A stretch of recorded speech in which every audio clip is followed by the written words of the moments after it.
Em oração, começamos. Oh Deus, louvamos o teu nome agradecidos por esta rica oportunidade. Muito obrigado, Senhor Deus, pelos alunos que conseguiram, puderam chegar até aqui.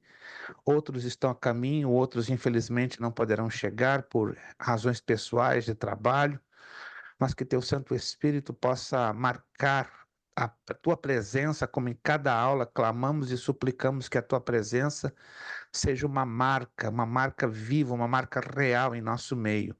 Sobretudo porque estamos, a Deus, no compromisso de estudarmos a fundo a tua palavra, esta palavra tão rica, tão poderosa, tão impactante e tão vibrante. Sobretudo este assunto, esta temática, que parece ser tão difícil, tão polêmica, mas ela é tão viva, é tão real, porque ela está falando diretamente aos dias que estamos vivendo. Teu Espírito Santo possa trazer despertamento a cada um de nós, possamos levar às nossas igrejas esse despertamento, porque não vemos muitos hoje despertados e muito menos alertas diante da realidade tão crua, tão terrível, tão angustiante que estamos vivendo nestes últimos dias. Espírito Santo, ilumina nossas mentes, nossos corações, para recebermos a tua palavra e eu para transmiti-la com graça, com unção, com imparcialidade, com propriedade dos altos céus. Muito obrigado, a ti oramos, entregando tudo aos teus cuidados,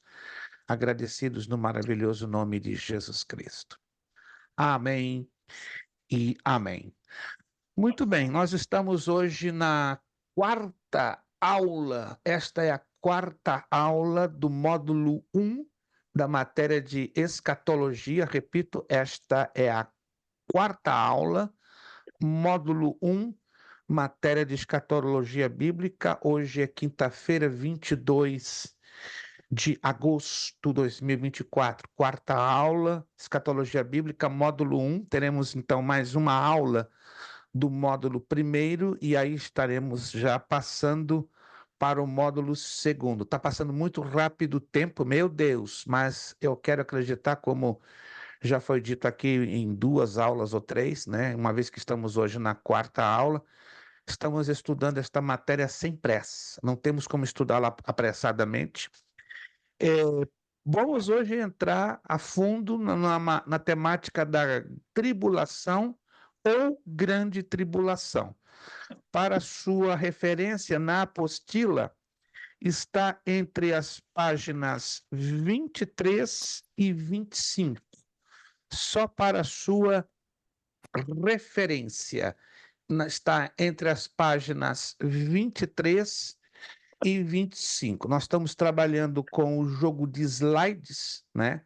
Se hoje der tempo, nós vamos falar sobre este suplemento que nós enviamos no grupo, né?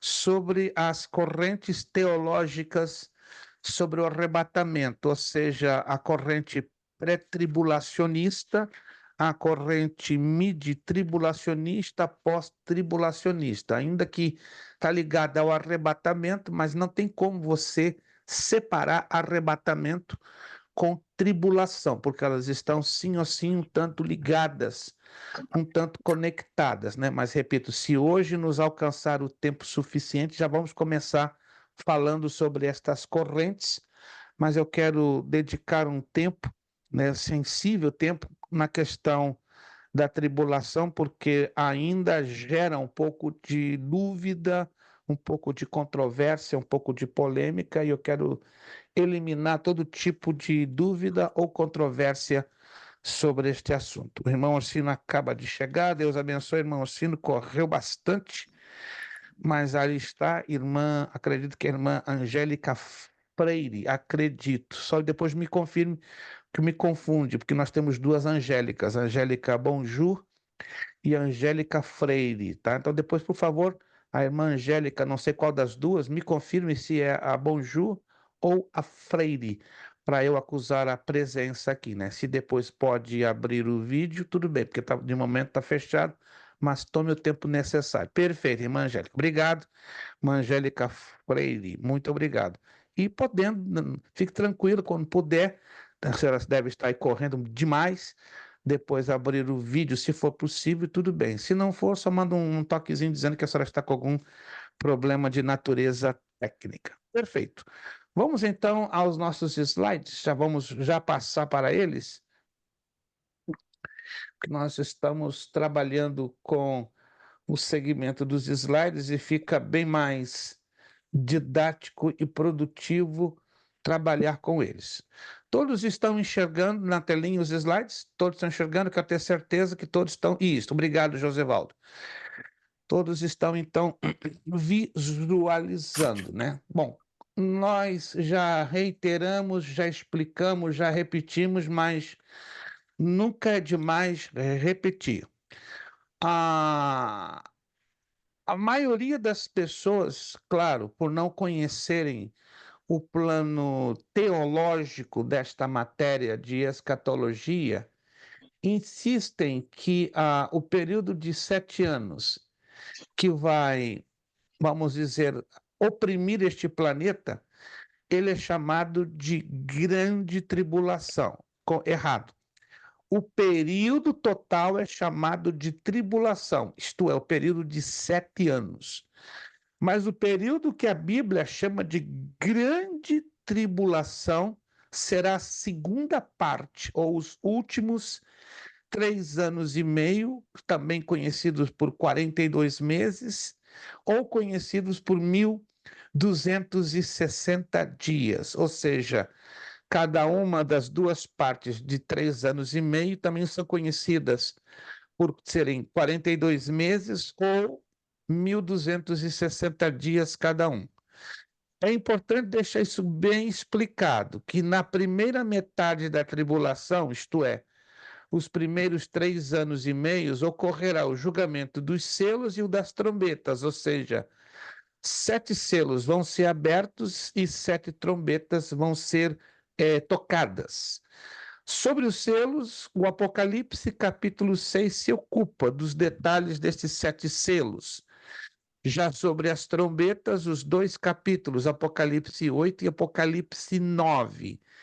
No que diz respeito ao período da grande tribulação, que serão os últimos 3 anos e meio ou os últimos 1260 dias, os capítulos 15 e 16 de Apocalipse são os textos que ocupam sobre o derramamento das 7 taças da ira de Deus. Falei na aula passada que a maioria dos estudantes e ministros ou professores de escatologia posicionam o arrebatamento da igreja como o fato que vai abrir as cortinas da tribulação, ou seja, primeiro arrebatamento e depois tribulação. Mas já fazendo a análise do texto que já na aula passada fizemos menção, segunda carta aos Tessalonicenses, capítulo 2, versículo 1 ao 3, aprendemos e concluímos juntos que não será assim, tá? Primeiro haverá apostasia, depois a manifestação do filho da perdição ou do homem da iniquidade, que é o anticristo, e aí sim acontecerá o arrebatamento. Isso não quer dizer que a igreja vai viver ou vai experimentar a tribulação ou nem tampouco a grande tribulação, mas a igreja vai ver a abertura, a igreja vai presenciar a abertura da tribulação, mas experimentá-la nem a tribulação e nem a grande tribulação.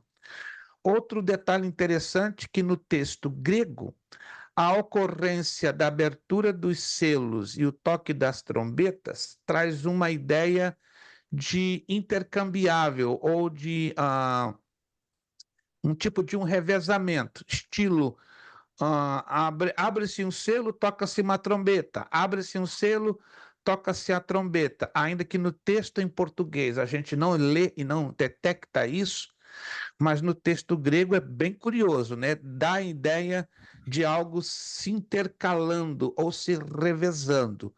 Ao contrário, no derramamento das 7 taças da ira de Deus, aí sim são sequenciais. Pelo fato que selos e trombetas não trabalham com sequência, então compreensível que a igreja não vai experimentar a tribulação. Possivelmente, o arrebatamento definitivamente vai acontecer, né, em algum momento aonde a última trombeta ou a sétima trombeta ela é tocada, né? Vou voltar a ler esse texto, os dois textos, né, de novo com vocês. A primeira carta aos Tessalonicenses, nunca é demais fazer a repetição da leitura deste texto, né, para que fique bem claro, bem claro, bem claro, bem claro, que muitas das vezes, por mais claro que queiramos deixar o texto, né, ainda as dúvidas estão aí dominando. Primeira carta aos Tessalonicenses, capítulo 4, versículo 16 e 17, já fizemos, né, leitura deste texto, mas nunca é demais repetir esta leitura para ficar bastante claro. Primeira carta aos Tessalonicenses, capítulo de número 4, versículo 16 e 17, que diz: Porque o mesmo Senhor descerá do céu com alarido e com voz de arcanjo e com a trombeta de Deus. E os que morreram em Cristo ressuscitarão primeiro. Versículo 17. Depois nós, os que ficarmos vivos, seremos arrebatados juntamente com eles nas nuvens, a encontrar o Senhor nos ares, e assim estaremos sempre com o Senhor.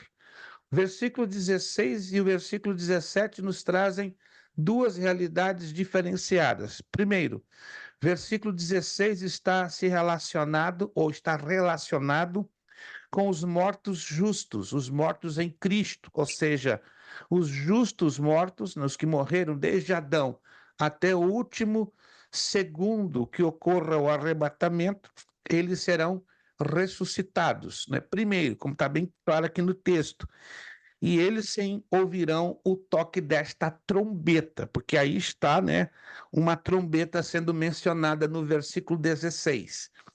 O versículo 17 é diferente. O versículo 17 é a sequência, é a continuidade do evento do arrebatamento. Só que o versículo 17, ela abrange os vivos. Nós que ficarmos vivos, então, vamos participar desta parte, deste rapidíssimo evento, que diz: depois nós, os que ficarmos vivos, irmão Marcos não está ouvindo. Irmão Marcos, consegue me ouvir? Ah, não, irmão Marcos está com um problema no áudio dele. Ele acaba de mandar uma mensagem, não estou ouvindo nada.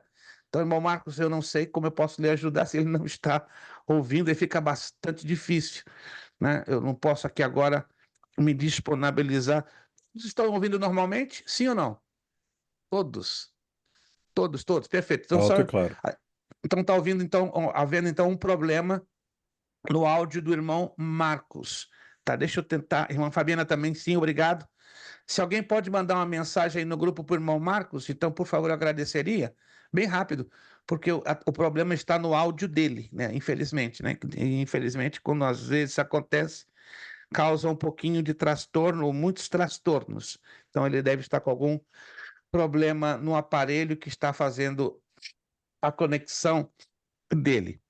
Voltando lá no versículo 17, primeira carta aos Tessalonicenses, capítulo 4. Depois nós, os que ficarmos vivos, seremos arrebatados juntamente com eles nas nuvens a encontrar o Senhor nos ares, e assim estaremos sempre com o Senhor. Então, este versículo 17 se aplica aos vivos, não se aplica aos justos mortos, mas aos vivos, cristãos, crentes, que participarão do arrebatamento.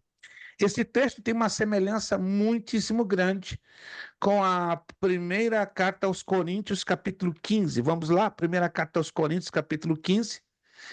Primeira carta aos Coríntios, capítulo 15, versículos 51 e 52. Primeira carta aos Coríntios, capítulo 15, versículos 51 e 52. Eis aqui vos digo um mistério, na verdade nem todos dormiremos, mas todos seremos transformados. No momento, no abrir e fechar de olhos, ante a última trombeta, porque a trombeta soará, e os mortos ressuscitarão incorruptíveis, e nós seremos transformados. Aqui nos chama a atenção, não é, que este texto, versículo 52, menciona por 2 vezes a palavra trombeta. Alguém já percebeu isso? O versículo 52 menciona 2 vezes a palavra trombeta. E na segunda menção, fala de na primeira menção, ante a última trombeta. Então, provavelmente, ou certissimamente, não provável, certissimamente, esta última trombeta, ela está ligada com aquilo que vocês estão vendo ali na telinha, né? Com o julgamento das trombetas, que serão 7. Então, acredita-se que no toque da 7ª trombeta ocorrerá o arrebatamento. Alguém já me perguntou, mas pastor, então a igreja vai suportar de uma certa forma as tragédias que vão se abater sobre a terra na abertura dos selos e toques das trombetas anteriores? Provavelmente que sim, não é? Porque a igreja não foi destinada para viver a tribulação, mas acredita-se de alguma maneira que a igreja vai presenciar o começo e provavelmente assistir alguns poucos eventos que envolvam a primeira metade da tribulação, que não diz que necessariamente a igreja vai sofrer, vai padecer, não é, as augúrias da tribulação e nem da grande tribulação. Vamos avançar então um pouco mais? Aqui nós temos um gráfico que nos dá uma outra visão do período da tribulação e também do período da graça. Os 3 evangelhos e os seus tempos. Na verdade, eu coloquei 3, mas são as 3 denominações de um mesmo evangelho, porque não são 3 evangelhos necessariamente, né? O gráfico, então, de maneira mais precisa, deveria ter sido escrito como o evangelho e os seus 3 tempos, mas deixamos assim, né, para que vocês possam melhor reter na memória a questão deste que é o único evangelho, mas ele se desdobra em 3 formatos: o evangelho da graça, o evangelho do reino e o evangelho eterno. A cruz ali que você está vendo em vermelho marca o momento da morte do Senhor Jesus Cristo. Em seguida, vem a ascensão de Jesus aos céus e o consequente cumprimento da promessa que ele fez ali no Evangelho de João, capítulo 14, que ele enviaria, né, o Consolador para residir conosco e em nós. Foi o fato que aconteceu e marcou o dia de Pentecoste, o dia de Pentecoste. Então, o dia de Pentecoste, ele é o evento que marca o nascimento da igreja. Na visão dispensacionalista ou das dispensações, o dia de Pentecoste abre as cortinas para a dispensação da graça, ou dispensação da igreja, ou para a dispensação do Espírito Santo, de acordo com Atos, capítulo 20, versículo 24. Em outras palavras, a igreja prega este evangelho desde Pentecoste. Mas o arrebatamento da igreja vai ser o evento que vai fechar o ciclo do evangelho da graça, ou da dispensação da igreja, ou da dispensação da graça, e também conhecida como a dispensação do Espírito Santo. A tribulação, ela vai ser tomada, ou ela vai dominar 2 tipos de pregação do evangelho, uma vez que a igreja é a responsável pela pregação do evangelho da graça.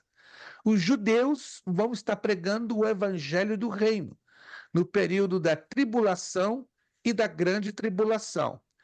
A primeira parte dos 3 anos e meio serão as 2 testemunhas. Assim nos ensina Apocalipse capítulo 11, versículo do 1 ao 14. A segunda parte dos outros 3 anos e meio serão os 144 mil judeus de cada uma das 12 tribos de Israel. Assim nos ensina Apocalipse, capítulo 7, versículo do 1 ao 8, e Apocalipse, capítulo 14, do versículo 1 ao 4. Eu quero tomar um tempinho aqui agora para lermos Apocalipse, capítulo 11, do versículo 1 ao 14. É um texto um pouquinho longo, um pouquinho extenso, porém necessário, se você não já leu, ou em casa, ou alguma vez, mas é necessário termos a visão bem clara, bem definida deste texto. Apocalipse capítulo 11, por gentileza, todos com a Bíblia aberta, faremos leitura do versículo 1 ao versículo 14. Irmão Marcos, me ouve em alto e bom som. Agora sim, se depois desse implemento tecnológico o irmão não estiver me ouvindo, olha, eu vou demitir o irmão. Vai, tá resolvido. Isso é benção, né? Eu não tenho esse privilégio, né? O meu é pequenininho, isso aqui, ó. É bem simplesinho, eu gosto dele, ele é bem prático, tá? Mas isso aí é para Marajá, né? Esse tipo lá, igual ao William, tá imitando, é imitador do William, né? Sede meus imitadores, como eu sou imitador do William Carvalho. Então, glória a Deus, né? Alguém tá imitando o William, isso é coisa boa, né? Não me surpreenderia que daqui a pouco pastor Jurandir, Evaldo e todos os demais estejam lindos, né? Imitando o irmão William que deu o pontapé inicial. Mas amém. Vamos então, Apocalipse, capítulo de número 11, do versículo 1 ao 14. Repito, é um texto longo, porém necessário para compreendermos esta abordagem.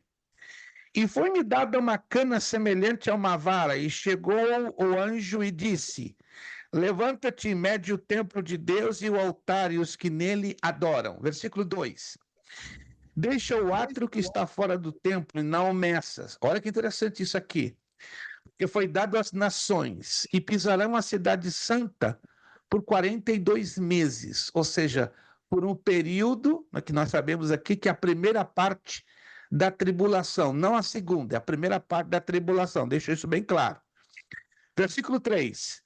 E darei poder às minhas duas testemunhas, e profetizarão por 1260 dias, vestidos de pano de saco. Então, observem que o versículo 2 e o versículo 3 está se relacionando ao mesmo período de tempo. Alô? Preste atenção.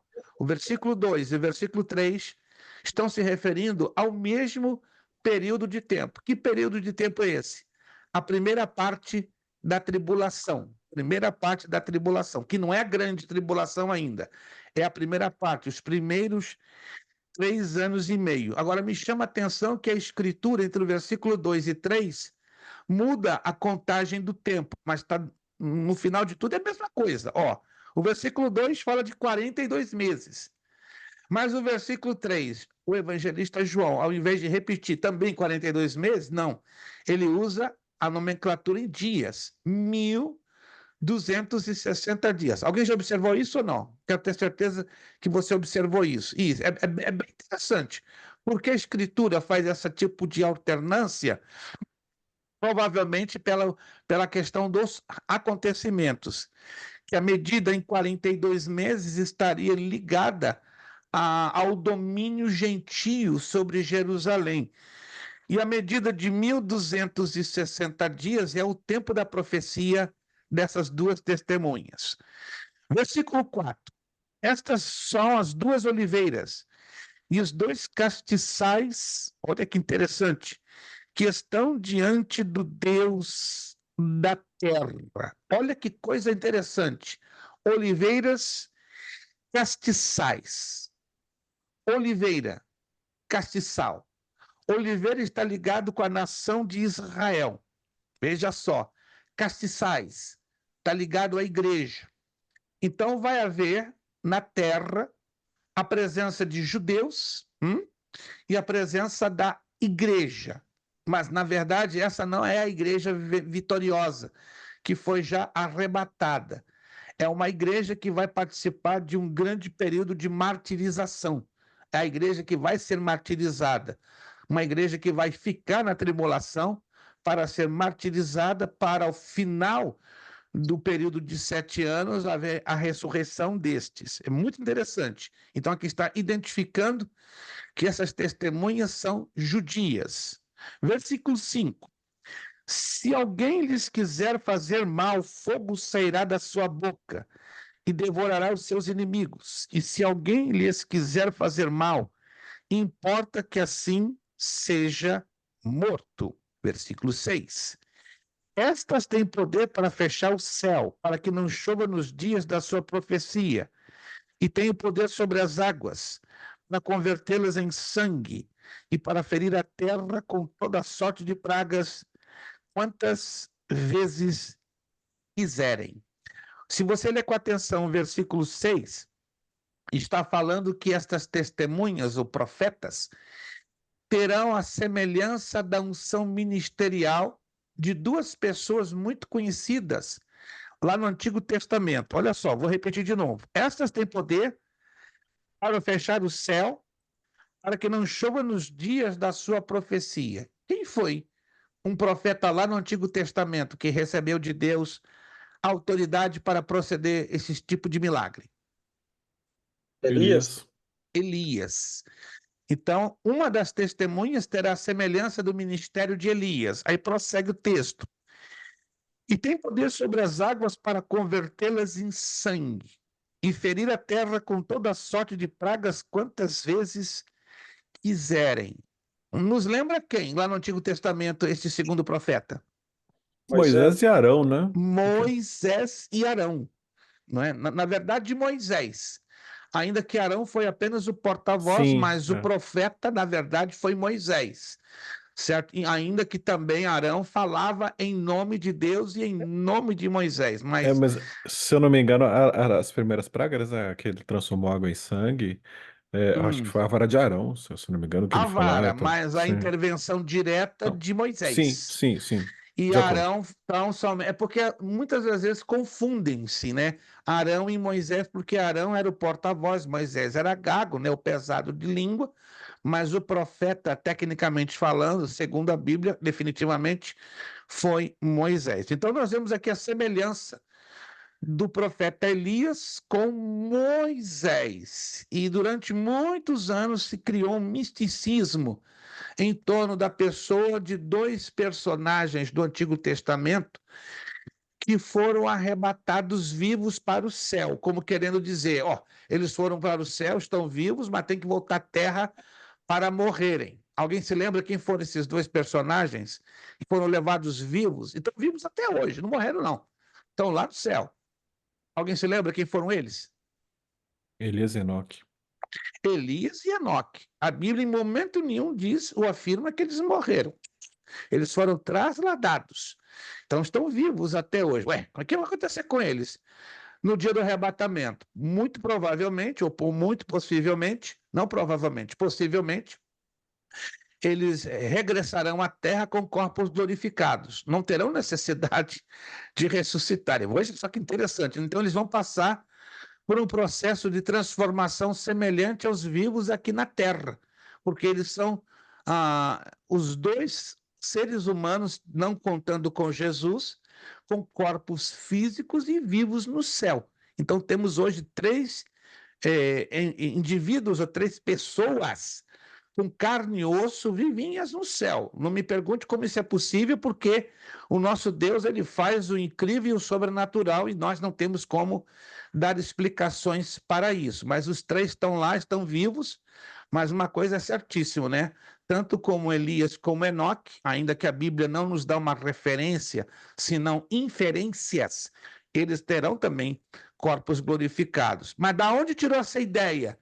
Que eles terão que morrer, uma vez que eles não morreram. Aí se usa de forma isolada, e não tem um segundo, e nem um terceiro, e nem um quarto texto que apoie isso, tá? Eu quero levar vocês a um texto que ao longo de mais de 70 anos, né, alguns pentecostais têm batido na tecla, não, Enoque e Elias têm que voltar, e eles vão ser as testemunhas, e aí tem que morrer. Não, não, não, não, não, não. Está lá em Hebreus capítulo 9, versículo 27. Esse texto é usado de forma completamente isolada.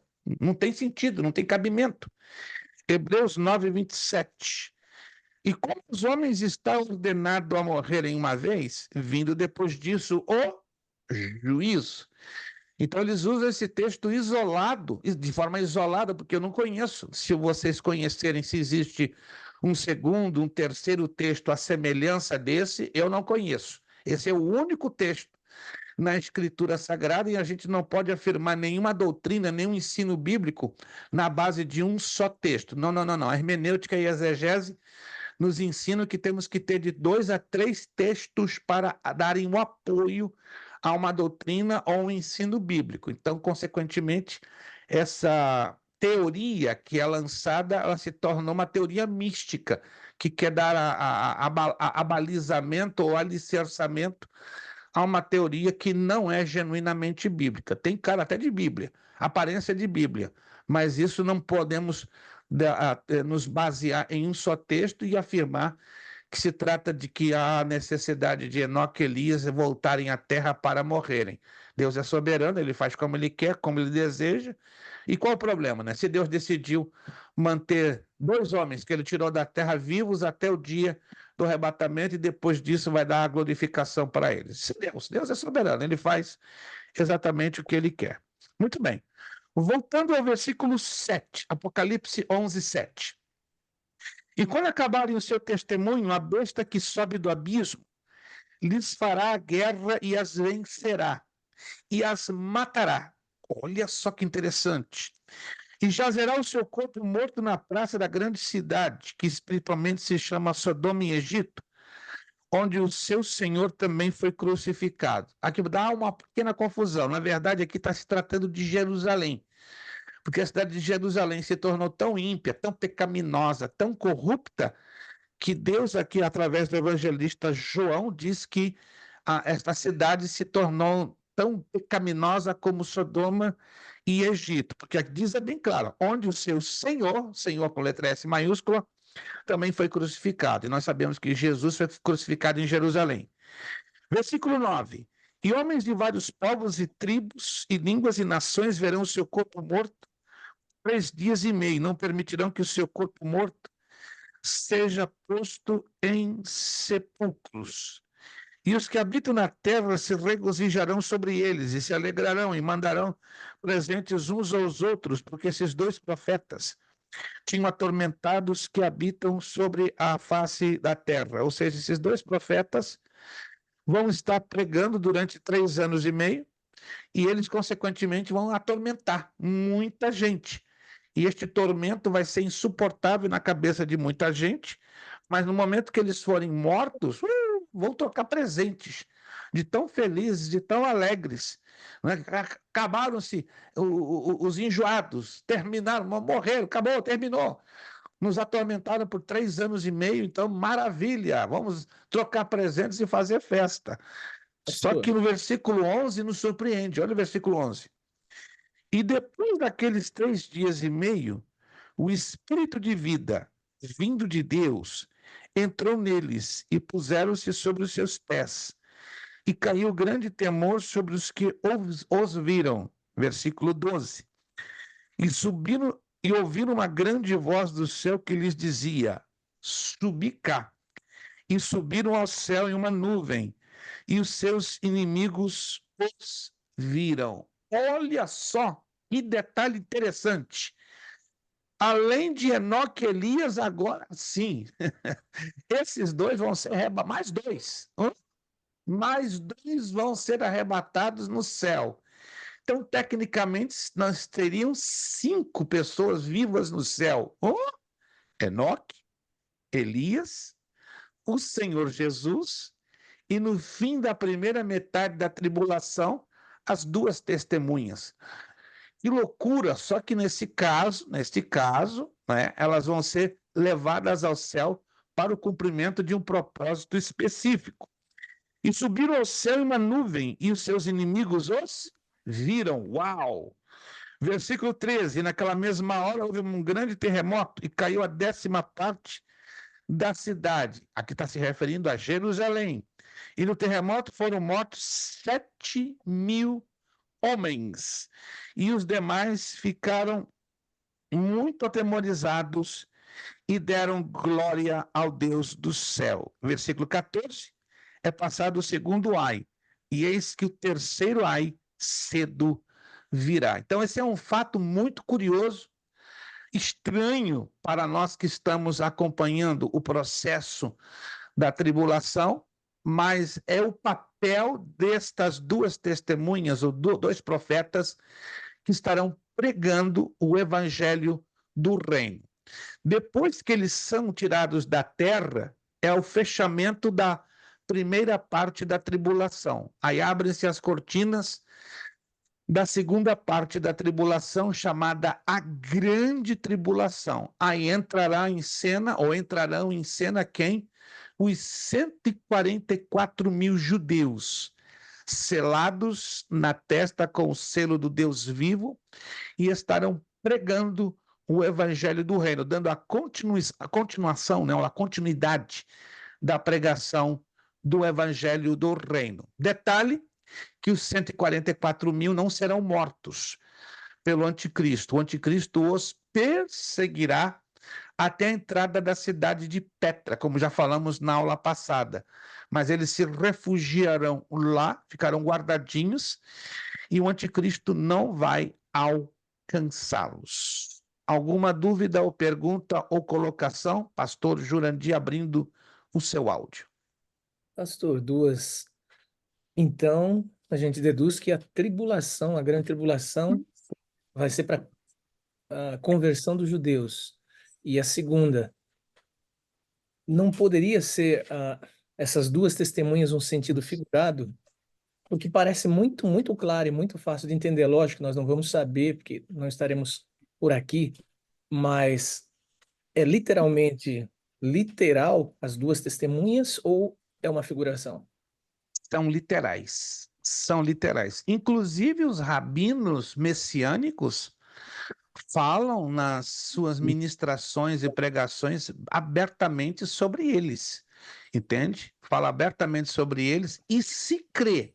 Eu não posso aqui fazer uma afirmação plena e completa, mas nos meios do judaísmo messiânico já sabem e já estão identificando quem são essas duas testemunhas, bem como já sabem quem são os 144 mil. A entidade chamada The Temple Institute, tá? Eu creio que eu já postei dentro dos slides, www.thetempleinstitute.org, que está responsável por todos os preparativos para o levantamento do Templo da Tribulação, já estão falando que os 144 mil judeus que vão estar na segunda parte ou na grande tribulação já estão selados, estranho isso, né? Mas é bem interessante, com o selo do Deus vivo, já estão conscientes da sua missão e já sabem o que vão fazer. Como também alguns dessas autoridades do judaísmo messiânico afirmam que as duas testemunhas também já estão vivas, já estão presentes em Jerusalém, já estão conscientes da sua missão, ou seja, ambas as partes, sejam as duas testemunhas, a primeira parte da tribulação, sejam os 144 mil, segunda parte da tribulação, já estão realmente presentes, vivas, conscientes. De momento, nós sabemos quem são eles, ou quem são eles, tá? Mas estão presentes, estão vivos, estão conscientes. O movimento que está acontecendo hoje em Israel é muito forte e está tudo direcionado para três coisas. Primeiro, para o levantamento do terceiro templo. Segundo, para a manifestação dessas duas testemunhas na primeira parte da tribulação. Terceiro, para a manifestação e o trabalho dos 144 mil na grande tribulação. Então, respondendo a sua pergunta, não é viável a possibilidade de uma figuração. É uma literalidade aplicada para ambos os períodos e ambos os personagens, porque eles precisam cumprir, né, o papel de evangelistas do evangelho do reino, né? E este evangelho do reino será pregado a todas as nações e então virá o fim. Que fim é esse? O fim de toda a era que o homem tem governado sobre o planeta Terra, porque vai ser marcado exatamente o período de 7 anos. Uma abordagem que o pastor Jurandir fez agora é bem chamativa. A grande tribulação, ela necessariamente vai ser o tratamento de Deus com a nação judaica, embora todos também entrarão no pacote, ou seja, vão ser tratados os crentes que não subiram no arrebatamento e vão ser tratados também os ímpios que rejeitaram o evangelho. Mas o objetivo principal da grande tribulação é o tratamento de Deus com a nação israelita, a nação que rejeitou ao seu Messias, ok? Mais alguma abordagem, alguma pergunta, alguma colocação? Sim, Josevaldo. Pastor, vai acontecer o arrebatamento, depois vai acontecer as 7 trombetas, correto? Ou Como eu não? já falei, a leitura do texto grego, não do texto em português ou inglês, mas quando você pega o texto grego e faz a leitura, dá uma ideia curiosa de intercambiar, ou seja, para cada selo uma trombeta, cada selo uma trombeta. O texto em português dá a ideia de sequência, ou seja, abrir 7 selos primeiro e depois tocar 7 trombetas. Mas quando você lê o texto grego, que é bem diferente, dá uma ideia de intercâmbio, ou de as duas coisas estarem acontecendo assim, como de forma alternada. Ao contrário, o derramamento das 7 taças, o texto grego, como o texto em português, nos mostra que vai ser uma situação mais sequencial. Em outras palavras, os eventos que vão dominar a primeira parte da tribulação vão ser muito rápidos. Intensos, mais rápidos. Mas da segunda parte, que é a grande tribulação, vai ser como fosse algo muito lento, demorado. E isto é proposital por causa de quanto mais lento se der o derramamento das taças, obviamente, maior será o sofrimento e as tragédias que se abaterão sobre a terra. Pelo menos a gente lê assim no texto do grego koiné. A gente não percebe essa situação curiosa na leitura do texto, seja em português, seja em inglês, seja em espanhol, mas quando nós lemos o texto do grego koiné, a gente detecta essas duas linhas de comportamento. Mas prossiga com a sua colocação. Mas o arrebatamento ele acontece antes da primeira trombeta? Não, não. 7ª trombeta. Lembra-se que nós acabamos de ler o texto de 1 de Coríntios 15:52? Ante a última trombeta, ou seja, a última trombeta, que é por uma questão de lógica, né? Não existe um outro texto na Bíblia, nem no Antigo e nem no Novo Testamento, que se refere ao arrebatamento, a menos que eu esteja muitíssimo enganado.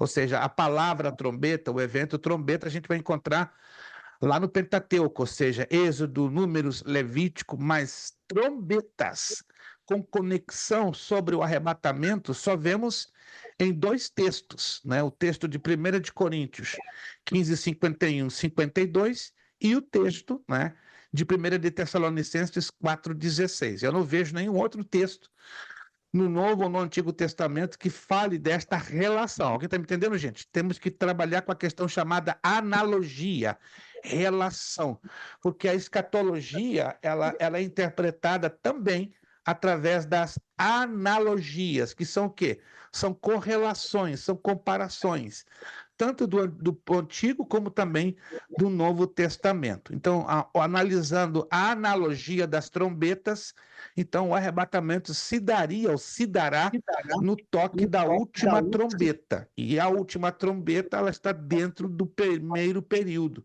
ou da tribulação.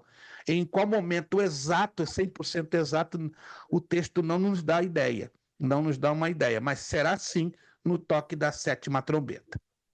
É porque no desenho dos slides aparece o arrebatamento, aparece as trombetas. Como primeiro, é porque esta é uma visão tradicional de mais de 150 anos. Mais de 150 anos, eu ainda não conhecia, eu teria que eu mesmo desenhar um gráfico, né? Mas acreditamos que mais à frente os novos livros de escatologia, os novos gráficos vão mudar um pouco esse posicionamento, porque não bate, não encaixa com a leitura da segunda carta aos Tessalonicenses. Vamos também de novo ler esse texto para ficar mais claro, né?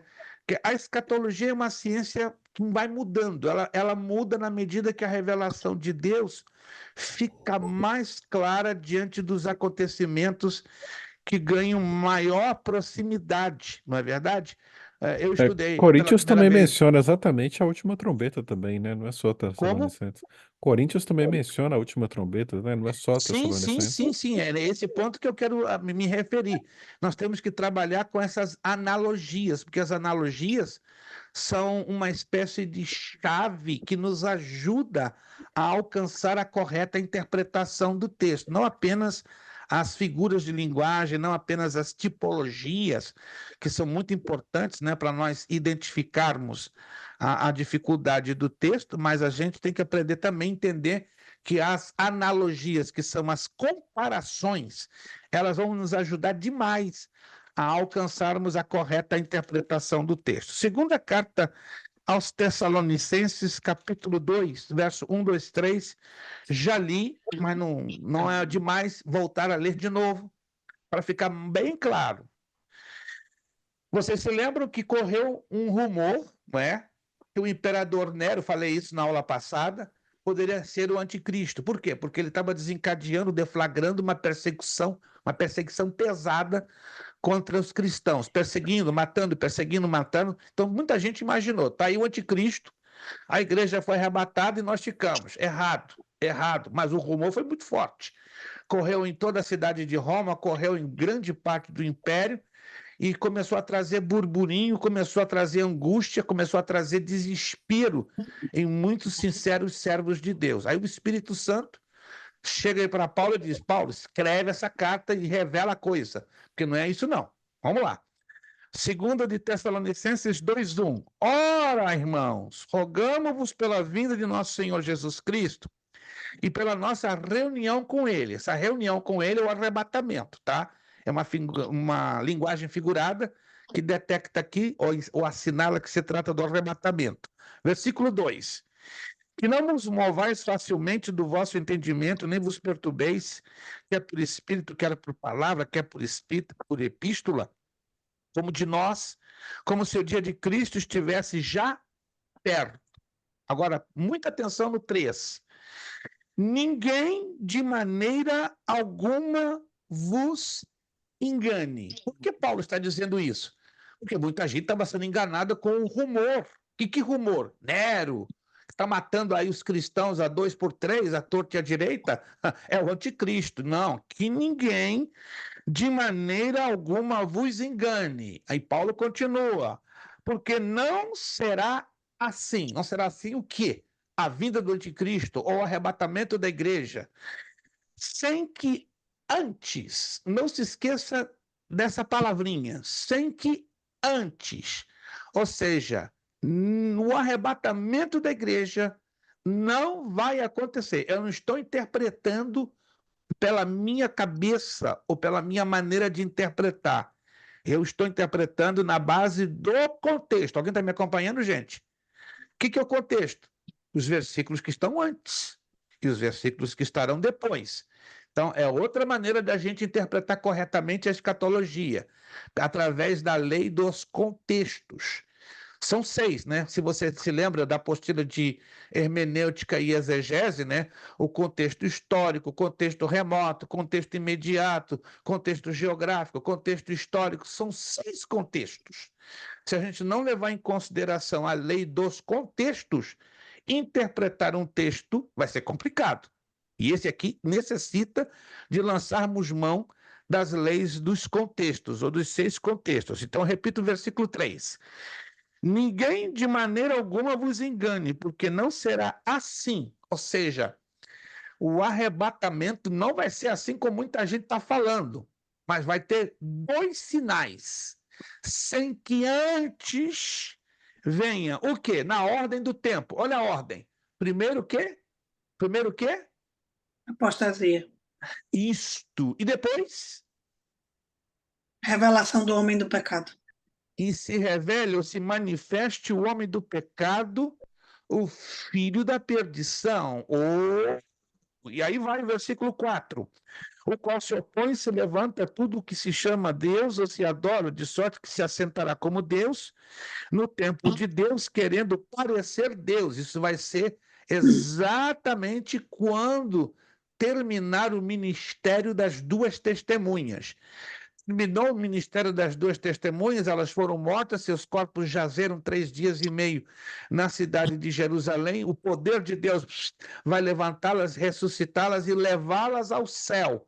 Aí começa exatamente a segunda parte da tribulação, que é a grande tribulação.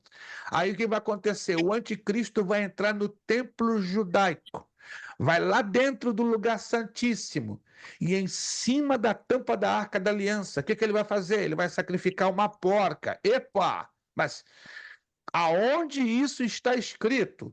Que ele vai entrar lá e sacrificar uma porca. No texto do Novo Testamento não está escrito, mas está uma expressão que é tirada lá do livro do profeta Daniel, que fala exatamente de um evento que aconteceu em 146 a.C.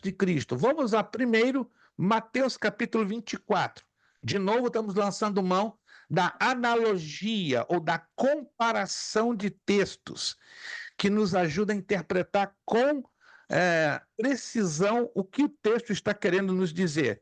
Mateus capítulo 24. Mateus capítulo de número 24.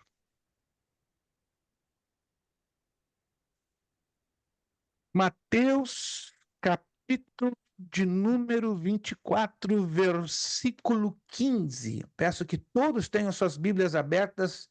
Evangelho de Mateus, capítulo 24, versículo 15. Todos encontraram? Alguém ainda está correndo atrás.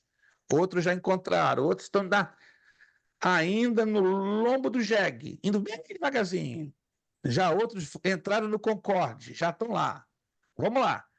Mateus 24, 15.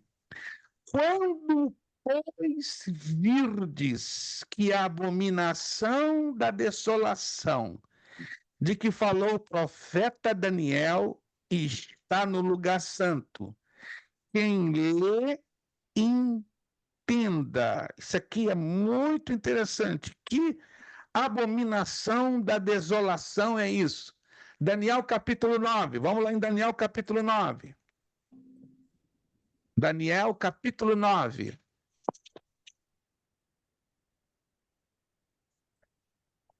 Daniel, capítulo de número 9.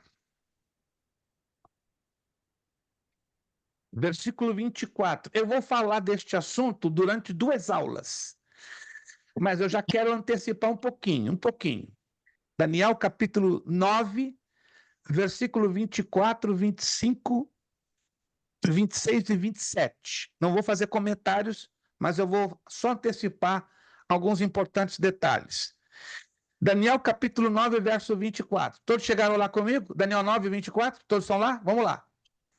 70 semanas estão determinadas sobre o teu povo e sobre a tua santa cidade, para extinguir a transgressão e dar fim aos pecados, e expiar a iniquidade, e trazer a justiça eterna, e selar a visão e a profecia, e ungir o santo dos santos. Preste atenção, isso aqui é complicado.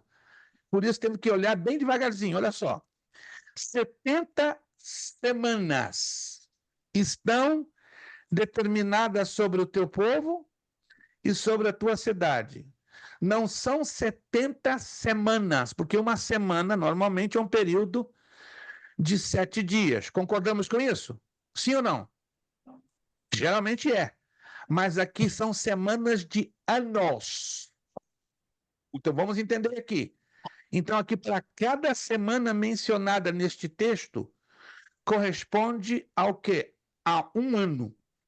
Se são 70 semanas de anos. Então aqui é uma profecia que Deus está lançando ao conhecimento de Daniel. E esta profecia ela está voltada para quem? Para a nação judaica, para a nação israelita. 70 semanas estão determinadas sobre o teu povo. Povo de quem? De Daniel. Quem era o povo de Daniel? Judeus, israelitas. E sobre a tua santa cidade. Que santa cidade é essa? Jerusalém. Então é um fato que vai envolver a cidade de Jerusalém num período de quanto tempo? 70 semanas, perfeito, mas em anos. já que é uma semana, um ano, quantos anos seriam aqui para 70 semanas? 490. 490 anos. Anote aí. Então, aqui é uma profecia específica que Deus dá a Daniel, dizendo: Daniel, num lapso de 490 anos, vai acontecer exatamente isso aqui que eu estou te dizendo sobre o teu povo e sobre a cidade de Jerusalém. Mas o que vai acontecer nessa profecia, que vai durar um tempo total de 490 anos? Várias coisas vão acontecer. Número 1, a transgressão vai ter que ser extinguida. Para extinguir a transgressão. 2, dar fim aos pecados. 3, expiar a iniquidade. 4, trazer a justiça eterna. 5, selar a visão e a profecia. 6, ungir o Santo dos Santos. Não vou entrar nos detalhes agora, nós vamos gastar 2 aulas só em cima disso aqui. Versículo 25, presta atenção. Sabe e entende desde a saída da ordem para restaurar e edificar Jerusalém até o Messias, o príncipe. 7 semanas e 62 semanas. E as ruas e as tranqueiras se reedificarão, mas em tempos angustiosos. O verso 25, Deus está revelando a Daniel como vai ser dividido esse período de 490 anos. Primeiro período, de 7 semanas. Segundo período, de 62 semanas. Olha só, então, o primeiro período de 7 semanas. Quantos anos? Vamos lá, vamos converter isso em anos. Vocês estão um pouquinho devagar de matemática. Ei, papai do céu. 7 semanas, já que são semanas de anos. 7 semanas corresponderia a quantos anos? 49. 49. Depois mais 62 semanas. São quantos anos? 434. 434. Mas, na verdade, o texto hebraico fala de um somatório. Então, um total de 69 semanas. Ou seja, aqui a profecia ela vai ser dividida em 2 períodos. Um período de 49 anos e um segundo período de 434. Totalizando um total de 483 anos. Então, dentro de 483 anos, ou ao longo de 483 anos, terão que acontecer todas as profecias que estão contidas aqui, no verso 24 e no verso 25. Presta atenção, eu só estou dando um adiantamento, a gente não vai estudar isso hoje, só para fazer a conexão da abominação da desolação. Versículo 26. Depois das 62 semanas, será tirado o Messias e não será mais. E o príncipe do povo que há de vir destruirá a cidade e o santuário. E o seu fim será como uma inundação. Até o fim haverá guerra. Estão determinadas assolações. Versículo 27. E ele firmará um concerto com muitos por uma semana. E na metade da semana fará cessar o sacrifício e a oferta de manjares. E sobre a asa das abominações virá o assolador. Preste atenção, aqui está repetindo igualzinho como Jesus falou lá em Mateus 24. E isso até a consumação, e o que está determinado será derramado sobre o assolador. Se quiser anotar, anote. Os versículos 26 e 27 fala de um duplo cumprimento. Esta profecia se cumpriu primeiramente em 146 a.C. Quando? Quando a família Macabeus, Judas, Simeão e Matatias. Judas, Simeão e Matatias Macabeus. A palavra Macabeus é uma família, tá? Chamado Macabeus porque o nome significa martelo. Eles 3 se levantaram para lutarem contra um rei muito ímpio, muito ímpio. Pensa num homem que era o próprio diabo no corpo, chamado Antíoco IV Epifânio, ou Antíoco IV Epífanes. Ele era de origem síria, da linhagem dos Seleucidas, ou descendente de um dos generais de Alexandre o Grande, o Seleuco. Esse homem, ele fez um pacto com os judeus, dizendo: não vou perseguir vocês, vocês têm liberdade de adorar ao Deus de vocês e oferecerem sacrifícios, tudo numa boa. Mas, de repente, passado um tempo, e diz a história que foi o tempo que durou exatamente a primeira parte da tribulação, como vai durar. 3 anos e meio depois que ele fez esse pacto, ele quebra o pacto. Como é que ele faz isso? Ele entra no lugar santíssimo, pega uma porca e sacrifica em cima da tampa da Arca da Aliança, que é o propiciatório. Manda levantar uma estátua em honra ao deus Apolinário, ou deus Apolo, com o rosto dele, e coloca lá dentro, ao lado da Arca da Aliança, no lugar santíssimo. O anticristo vai fazer exatamente igual, porque aqui diz: e ele firmará um concerto com muitos por uma semana. A palavra semana aqui é traduzida por 3 anos e meio. Aconteceu em 146 a.C. Vai acontecer exatamente igual na tribulação. Vai passar 3 anos e meio e ele vai quebrar o pacto. E na metade da semana fará cessar o sacrifício e oferta de manjares, e sobre a asa das abominações virá o assolador, que está dizendo qual tipo de blasfêmia vai ocorrer: sacrificar uma porca em cima da tampa da Arca da Aliança. Antíoco IV Epífanes o fez, o anticristo vai fazer exatamente igualzinho. Lembrando que porca é animal imundo dentro da religião judaica. Alguém sabe disso? Alguém se lembra disso?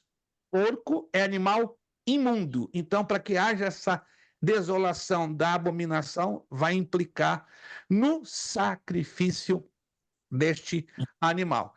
Pegou, Josevaldo? Então, a melhor dica bíblica para nós entendermos que definitivamente o arrebatamento vai se dar no toque da última trombeta. Já os gráficos, ao longo de mais de 100 anos, mostram primeiro o arrebatamento e depois a tribulação.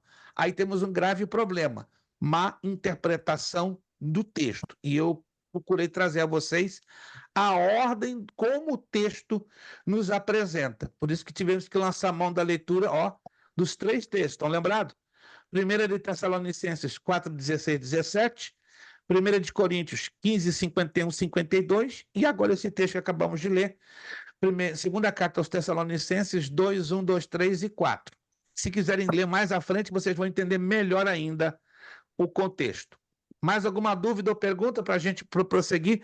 Porque falar de grande tribulação é uma pequena tribulação para nós. Eu tenho uma pergunta rapidinha. Solte, por favor. O senhor estava falando agora há pouco que os 144 mil judeus vão pregar o evangelho do reino. Na segunda parte da tribulação ou nos últimos 3 anos e meio, que é conhecida como grande tribulação. Perfeito. A minha pergunta é: qual é a diferença do evangelho de hoje para o evangelho do reino? Ou se não tem nenhuma? Tem uma grande diferença, uma enorme diferença. O evangelho da graça. Quem impulsiona a pregação do evangelho da graça? Sem dúvida nenhuma, é o próprio Espírito Santo. Com a diferença que o Espírito Santo hoje reside dentro de todos os crentes, de todos os servos de Deus. Então, a palavra graça, favor imerecido. Então, a marca do evangelho da graça é que o Espírito Santo reside em toda a igreja, em todos os servos de Deus, em todos aqueles que receberam e aceitaram a Jesus como seu Senhor e Salvador. Mas na tribulação, a graça de Deus não vai estar presente no sentido da plenitude, vai estar no sentido da misericórdia, porque como vai haver salvação na tribulação e na grande tribulação, a graça vai se manifestar na faceta da misericórdia. Ou seja, se Deus não tem misericórdia, como é que o homem pode se salvar? E outra diferença: o Espírito Santo estará sim presente, movendo as duas testemunhas e movendo os 144 mil. Em outras palavras, as únicas pessoas que terão a plena residência do Espírito Santo em suas vidas, isso aqui não é heresia, não, isso aqui é fato, é só ler o texto que a gente vai entender. Serão as duas testemunhas e os 144 mil judeus. Mas e os demais seres humanos? Terão a residência do Espírito Santo? Não, não. Será algo parecido aos tempos do Antigo Testamento. Lembram-se? No Antigo Testamento, o Espírito Santo andava entre o povo, estava sobre o povo, movia o povo, mas não habitava no povo. Só habitava em reis, profetas e sacerdotes. E esta habitação era temporária, era para que eles pudessem executar uma missão específica, num lugar específico e num tempo específico. Quando terminava a missão do rei, do profeta ou do sacerdote, o Espírito Santo era retirado. Não é à toa que Davi, lá no Salmo 51, alguém está lembrado? Salmo 51, quando Davi comete o pecado de Batseba. Vamos lá rapidinho. Salmo 51, isso aqui é interessante, gente. É tão interessante que pouca gente percebe isso. Hã? Que ele fala, Senhor, não retires de mim o teu espírito. Olha só, irmã Fabiana. Irmã Fabiana está ligada hoje em 440, 220 é pouco. É o cansaço. 440 volts, está pegando fogo. E o esposo dela, quem o diga, né? Ai, meu amor, hoje tu está fervendo, né? Eu sei disso, hoje eu estou 440. Salmo 51. Vamos lá no Salmo 51, versículo 11. Não me lances fora da tua presença e não retires de mim o teu Espírito Santo. Olha a loucura de Davi. Davi estava tão doido. Davi estava tão desesperado porque ele cometeu o pecado de adultério, o pecado de homicídio. Ele cometeu ele quebrou os 6 mandamentos. Os 6 últimos mandamentos, o primeiro, o segundo, o terceiro e o quarto, ele cumpriu à risca, que são os mandamentos que governam o relacionamento entre Deus e o homem. Mas o 6º, o 7º, o 8º, o 9º e o 10º são os mandamentos que governam o nosso... Perdão, é o contrário. O primeiro, o segundo, o terceiro e o quarto são os mandamentos que governam o nosso relacionamento diretamente com Deus. Mas o mandamento 6º, 7º, 8º, 9º e 10º são os mandamentos que governam o nosso relacionamento com o nosso próximo. E Davi quebrou todos estes mandamentos. Guardou 4 na direção de Deus e quebrou 6 na direção do seu próximo. Ele ficou apavorado. Quebrei 6 mandamentos de bandeja.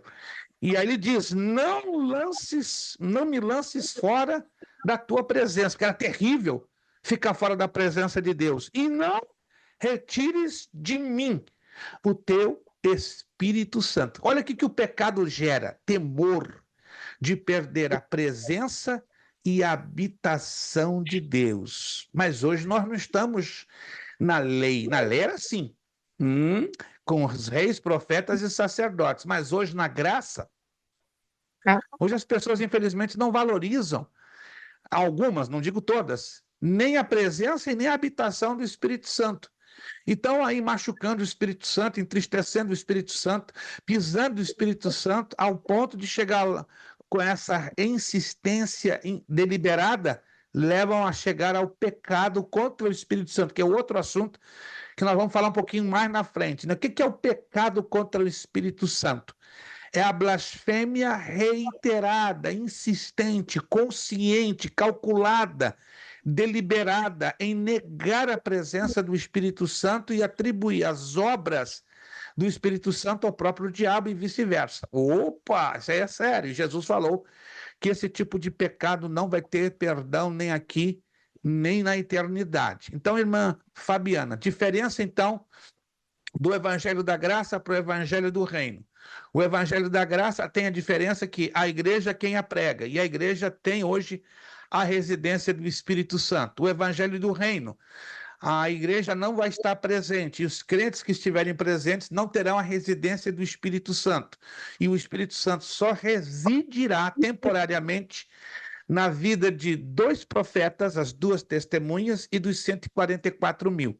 Ele vai estar presente na terra, sim, gerando o quê? A salvação, convencendo o homem do pecado, da justiça e do juízo, mas não habitando em todos os cristãos que eventualmente vão ficar na tribulação, nem no ser humano em si. E o que é Compreendido? que eles vão, sim, perfeitamente. E o que é que eles vão estar pregando? A vinda de Jesus, né? Exatamente, por isso que diz o evangelho do reino. Então vai ser um evangelho que vai O reino milenar. anunciar a presença de Cristo na terra fisicamente para o seu governo de 1000 anos, né? Na verdade, Jesus, quando esteve na terra, ele anunciou o reino. O reino de Deus, lembra-se que Jesus falou lá nos evangelhos? O reino de Deus está entre vós. Ele não veio pregar, ele veio anunciar.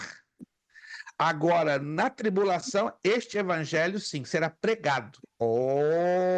Então, Jesus, quando veio pela primeira vez, ele só veio anunciar. Mas deixou essa tarefa plenamente na mão de quem? Das 2 testemunhas e das 144 mil judeus que vão pregar no período da tribulação e da grande tribulação. Mais alguma dúvida ou pergunta? Para a gente avançar um pouquinho? Está tudo certo por enquanto? Irmão Marcos, vamos lá, solta. Lá em Apocalipse 9:4 fala assim: receberam ordens para não danificar a vegetação, nem as palavras, nem as árvores, mas apenas as pessoas que não tivessem o selo de Deus na testa. Esse selo de Deus na testa é para os 144 mil ou é para todo cristão? Ou todo cristão hoje tem essa marca? Aí está envolvendo as 2 testemunhas e os 144 mil. Veja que interessante, né? Somente estas pessoas terão o selo de Deus na testa, porque aqui não está se referindo à igreja. A igreja vai estar no céu, nas bodas do Cordeiro ou no tribunal de Cristo, como queira, porque não temos como medir o tempo na eternidade. Ou tribunal ou bodas, a igreja vai estar fora do cenário. Agora, na terra, só existirão 2 grupos de pessoas atuando. Primeira parte, os primeiros 3 anos e meio, as 2 testemunhas. Segunda parte, os 144 mil judeus. Então, somente este grupo terá o selo de Deus na sua testa. É a maneira de Deus diferenciar quem são os seus. Mas e agora? E se um crente eventualmente ficar? Ele vai sofrer toda a dureza da tribulação. Tanto que ele vai ter que escolher entre negar a Jesus Cristo ou aceitar o sinal da besta. Aqueles que aceitarem o sinal da besta já estão irremediavelmente perdidos. Aqueles que não aceitarem o sinal da besta vão ser martirizados. E esses que serão mortos, e lá em Apocalipse, capítulo 20, versículo 5, se não me engano, eles vão ressuscitar no final da tribulação para reinarem com Cristo no milênio. Detalhe, os mártires da tribulação não receberão galardões. Olha que interessante, porque não participarão do arrebatamento da igreja, mas serão mortos no período da tribulação, por não negarem a Jesus e por não receberem a marca e o sinal da besta, porque a marca e o sinal vão garantir a sobrevivência, né? Porque o dinheiro vai desaparecer, cartão de crédito vai desaparecer. Então, o que vai prevalecer é o código de barras, já sabemos disso. O código de barras traz sobre si o número 666. Então, como diz lá em Apocalipse, capítulo 13. Vamos lá em rapidinho, Apocalipse, capítulo 13. Olha que interessante, uma coisa puxa a outra. Apocalipse, capítulo 13.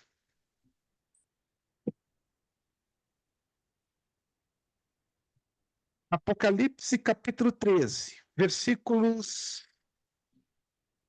15, 16 e 17 e 18.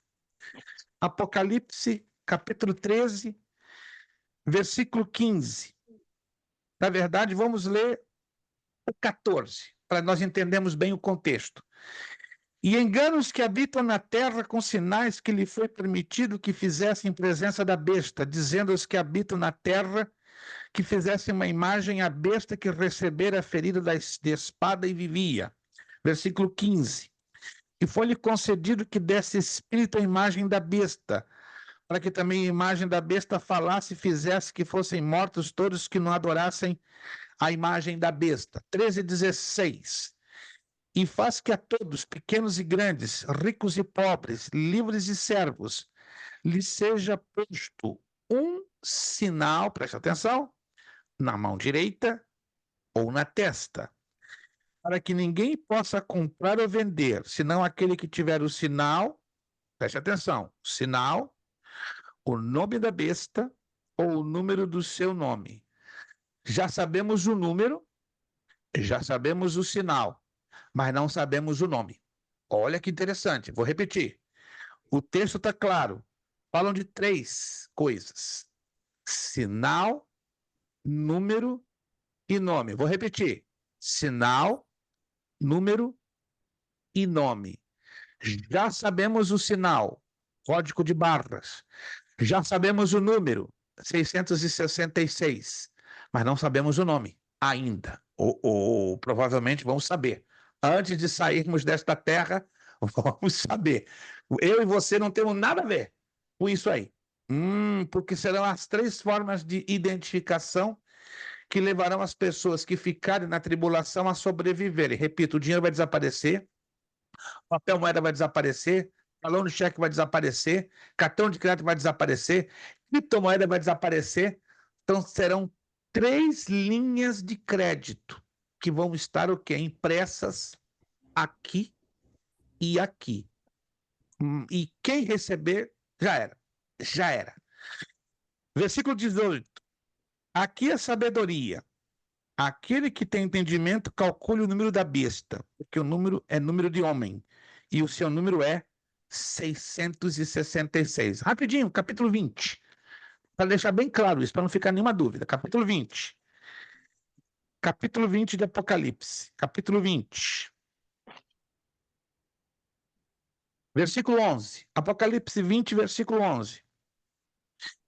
E vi um grande trono branco que estava assentado sobre ele. Deixa eu ver aqui se é o 11 ou é o 6. Só um momentinho.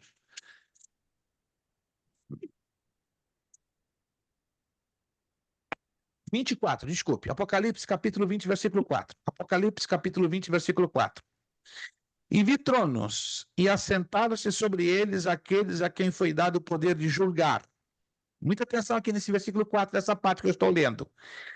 E vi as almas daqueles que foram degolados pelo testemunho de Jesus e pela palavra de Deus. Aqui falam quem? Dos cristãos que vão ficar na tribulação. Eles vão ser degolados. Por qual razão? Qual o crime que eles cometeram? Testificaram de Jesus, testificaram da palavra. E que não adoraram a besta e nem a sua imagem, porque vai ser obrigado, né, os que ficarem na terra a adorarem a besta, que seria a primeira que sobe do mar, vamos falar sobre isso, que serão 2 bestas, uma que sobe do mar e uma que sobe da terra. Que sobe do mar, sobe das nações, será o anticristo, primeira besta. A que sobe da terra será o falso profeta. Terra está falando de Israel. E que não adoraram a besta nem a sua imagem, e não, preste atenção aqui, e não receberam o sinal da besta na testa, nem na mão. E ressuscitaram, diz a minha tradução, e reinaram com Cristo durante 1000 anos. Então termina a tribulação, estes que são os mártires da tribulação ressuscitarão para reinarem com Cristo. E eu incluo o versículo 5. Mas os outros mortos, quem são esses outros mortos? Os ímpios. Não reviveram até que os 1000 anos se acabaram. Então termina o milênio, aí sim, esses outros mortos, que são os ímpios, ressuscitarão diante do trono branco para serem sentenciados ao lago de fogo e enxofre. Já sabem que já estão condenados à separação eterna, mas para que a Escritura se cumpra e a justiça de Deus também, eles terão que ser ressuscitados diante do Senhor Jesus. O Senhor Jesus vai sentenciá-los ao lago de fogo e enxofre, que a Bíblia chama de segunda ressurreição. A primeira ressurreição é a dos justos, dividida em duas etapas. Olha que interessante. Na primeira etapa, no dia do arrebatamento, aí os justos, desde Adão, que morreram, até o momento que antecede ao arrebatamento, eles ressuscitarão. Segunda etapa da primeira ressurreição dos justos, os mártires da tribulação que ressuscitarão antes do governo de 1000 anos do Senhor Jesus Cristo. Entendido, irmã Fabiana? Ou continua ainda a dúvida? Resolvido por enquanto? Alguém mais para a gente dar um fechamento nos próximos 5 minutos? Josevaldo, vamos lá. Tá bom o negócio hoje, né, gente? Né? Falar de tribulação é um negócio interessante, não é agradável, mas é importante porque nós estamos às portas da tribulação. E se Deus quiser, nenhum de nós vamos ficar aqui. Eu, pelo menos, não estou fazendo planos para ficar aqui, né? Misericórdia, né? Se está difícil agora, lá então, sai da frente. Vai ser pouca gente que vai aguentar. Fala, Josevaldo. Como o senhor acha que eles vão explicar esse sumiço das pessoas arrebatadas? Há várias teses. Não sei se tu já chegaste a ouvir. Há uma tese até um pouco estranha e até um pouco, vamos dizer assim, fantasiosa. Que o planeta Terra vai sofrer uma invasão massiva de extraterrestres.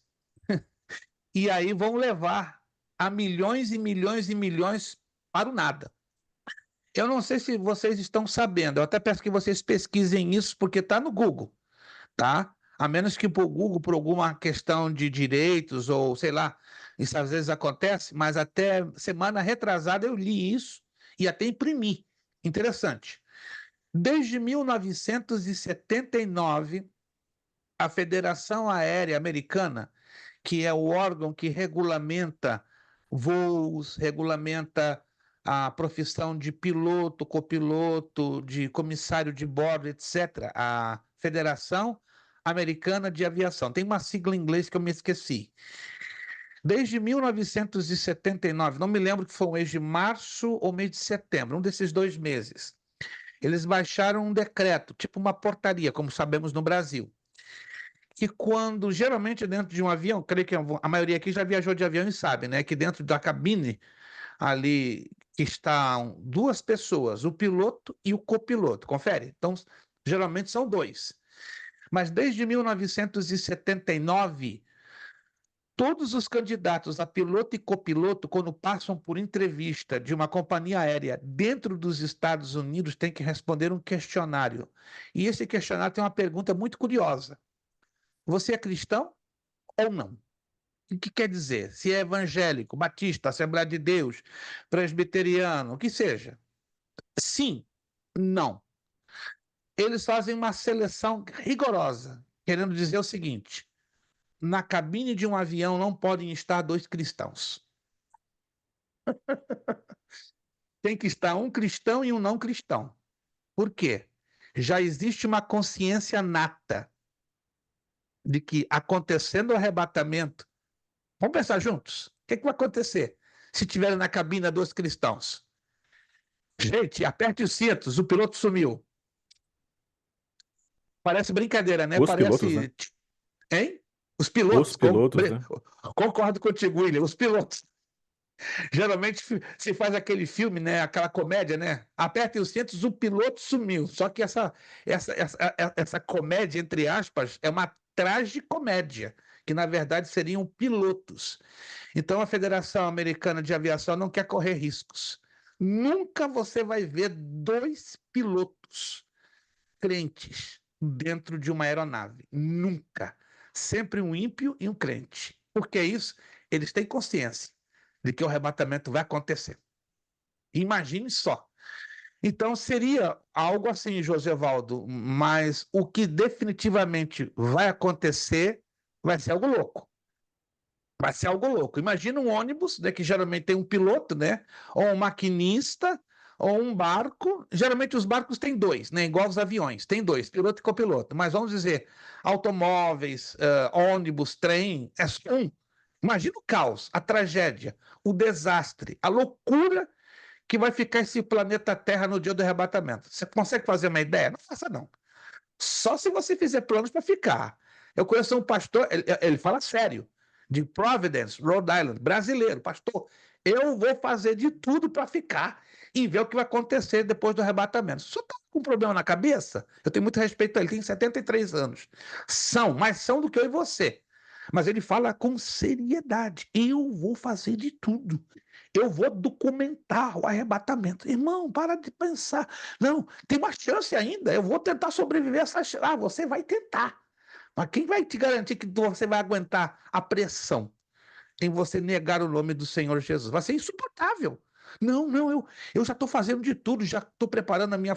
Ele fala sério, irmãos. Eu tive 5 anos atrás com ele, fiquei de boca aberta. Mas, meu irmão, como é que você está falando um disparate desses? A maior esperança da igreja é participar do arrebatamento. Não, mas eu vou ficar porque eu tenho que documentar, tenho que filmar, eu tenho que provar que a palavra. Não precisa provar, irmãos. O que vai acontecer já vai ser prova de sobra. Que a palavra de Deus é a palavra. Vocês estão pensando, gente, tem gente que tem um parafuso a menos ou 10 parafusos a menos. Você correria esse risco para ficar na tribulação, na grande tribulação? Entre nós aqui, por favor, irmãos.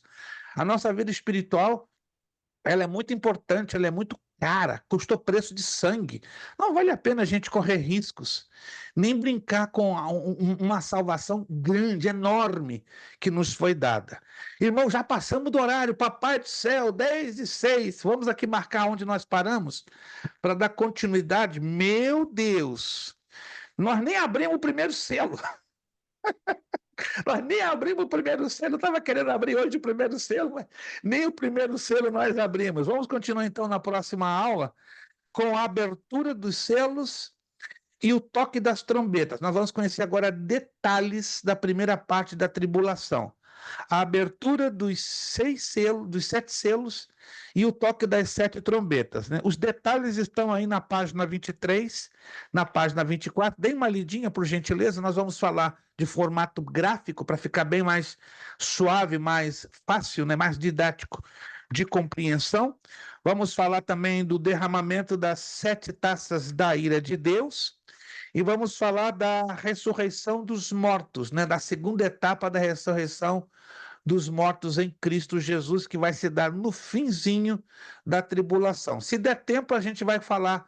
Não, vai ter que dar tempo, né? A gente vai falar das correntes sobre o arrebatamento pré-tribulacionista, mid-tribulacionista e pós-tribulacionista.